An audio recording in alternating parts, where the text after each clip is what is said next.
Bonjour à tous et bienvenue dans cette nouvelle vidéo. Aujourd'hui, nous allons voir les substituts parfaits. Alors, nous allons tout d'abord définir qu'est-ce que c'est qu'un substitut parfait. Ensuite, voir la courbe d'indifférence qui correspond à ce type de préférence. Juste avant que la vidéo commence, je vous rappelle qu'il y a en description deux liens, deux bons plans pour vous. Un pour gagner de l'argent, un pour en économiser. Allez voir, surtout si vous êtes des étudiants, ça va sûrement vous intéresser. Et commençons la vidéo sans attendre. Alors tout d'abord, la définition des biens qui sont substituts parfaits. Deux biens sont des substituts parfaits si le consommateur est disposé à substituer un bien à l'autre à un taux constant. Alors dans cette vidéo, on va prendre le cas le plus simple, où le taux est de 1 pour 1. Puis après, on va voir dans les exercices qu'on fera plus tard, différents cas de taux, donc de 2 pour 1, 3 pour 1, 3 pour 2, etc. On va voir tout ça. Mais là, on va juste prendre l'exemple le plus simple, juste pour comprendre en fait le principe de base, d'accord? Donc, prenons le cas où ce taux est de 1 pour 1. On prend comme exemple le choix entre le chocolat noir et le chocolat blanc, d'accord? Le consommateur désire du chocolat, mais ne se préoccupe pas de sa couleur, entre guillemets. Donc, on a un consommateur, il veut du chocolat, mais lui, il s'en fiche si c'est du chocolat noir, du chocolat blanc. Lui, ce qu'il veut, c'est du chocolat. Prenons un panier particulier. Exemple, on prend un panier où il y a 5 tablettes de chocolat noir, 5 tablettes de chocolat blanc. D'accord? N'importe quel panier contenant 10 tablettes est exactement aussi désirable. C'est-à-dire qu'en fait, dans le cas des substituts parfaits, que ce soit du chocolat noir ou du chocolat blanc, le consommateur, il s'en fiche. Lui, ce qui lui importe, c'est qu'il ait, dans notre cas à nous, 10 tablettes de chocolat. Pour que ses préférences par rapport à ce panier restent, enfin, pour que sa satisfaction reste identique. C'est-à-dire que même si on lui retire une unité de chocolat blanc, il suffit qu'on lui rajoute une unité de chocolat noir et pour lui, ça n'a rien changé. Il a eu le même nombre de tablettes de chocolat, alors ça ne change absolument rien pour lui. D'accord?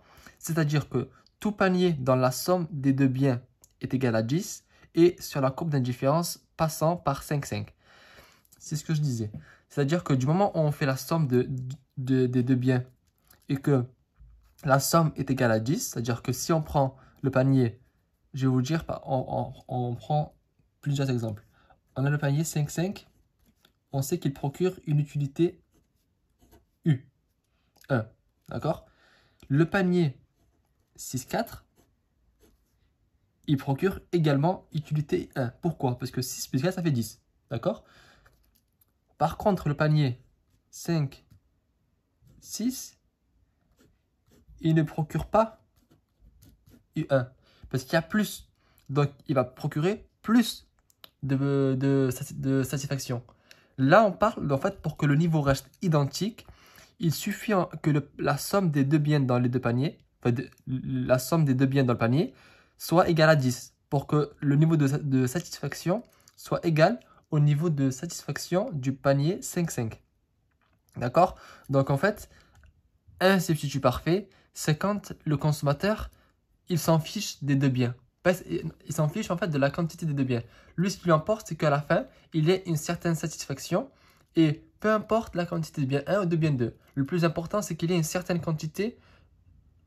C'est la somme des deux en fait qui importe. Pas parce qu'il y a parfois des préférences, on va le voir dans la prochaine vidéo, par exemple des compléments parfaits, où il lui faut exactement un certain nombre de biens 1 et un certain nombre de biens 2 pour que sa satisfaction soit identique. Alors que là, c'est pas pareil. Lui, ce qui lui importe, c'est d'avoir 10 tablettes de chocolat. Donc, s'il en a une et 9, une tablette de chocolat noir et 9 de chocolat blanc, ça sera pareil pour lui que d'avoir 5 et 5. Le plus important pour lui, c'est d'avoir à la fin 10 tablettes de chocolat dans le cas d'un taux qui est de 1 pour 1. C'est-à-dire qu'en enlevant 1, on lui en rajoute 1 de l'autre. D'accord? Donc, exemple, si on vous dit qu'à cause d'une pénurie, il ne peut acheter que 3 tablettes de chocolat noir.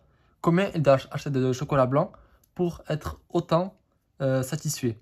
Ben, tout simplement, on fait 10 moins 3 parce qu'il n'a pas en acheter que 3. Ça fait 7. Donc, il doit acheter 7 tablettes de chocolat blanc pour être autant satisfait. D'accord? Donc, en fait, deux biens parfaitement substituables, c'est qu'en fait, c'est 1 pour 1. Et dans ce cas, peu importe la quantité de bien 1 et de bien 2, le plus important, c'est qu'à la fin, les deux quantités soient égales à 10 dans notre cas. Après, parfois, ça va être 15, 16, etc. D'accord?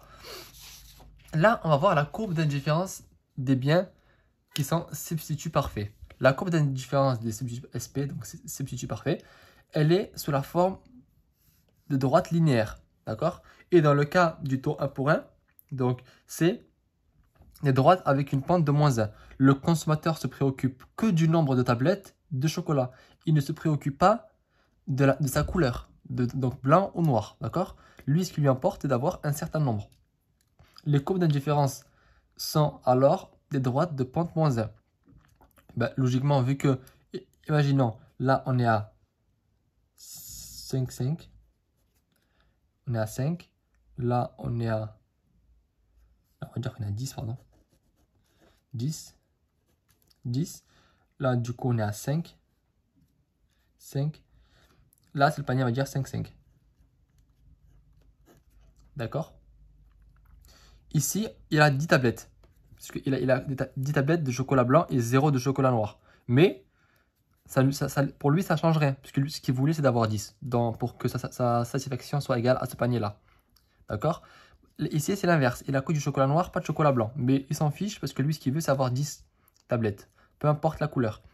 Et du coup, si on retire ici 1, -1, on arrive à 9. On est bien d'accord. Et du coup, pour que ça se compense, il faut prendre une tablette de plus de chocolat noir. D'accord? C'est pour ça, en fait, que c'est une pente de -1. C'est-à-dire que quand on retire -1 là, il y a +1 là. Si là, on arrive à 8, là, il y aura 2. À 7, là, il y aura 6. D'accord? À 7, là, il y aura 3, pardon. 7, 3. 6, 4. Et ainsi de suite. D'accord? En fait, la courbe d'indifférence des biens substituts parfaits, ce qu'il faut retenir, c'est que c'est des droites linéaires. Et dans le cas du taux 1 pour 1, c'est des droites linéaires avec une pente de -1. D'accord? Donc, dans la prochaine vidéo, on va voir les substituts parfaits. Les compléments parfaits, pardon. Et on poursuivra le raisonnement avec différentes formes de préférence. J'espère que cette vidéo vous a plu. Je vous donne rendez-vous dans la prochaine vidéo et je vous dis à bientôt.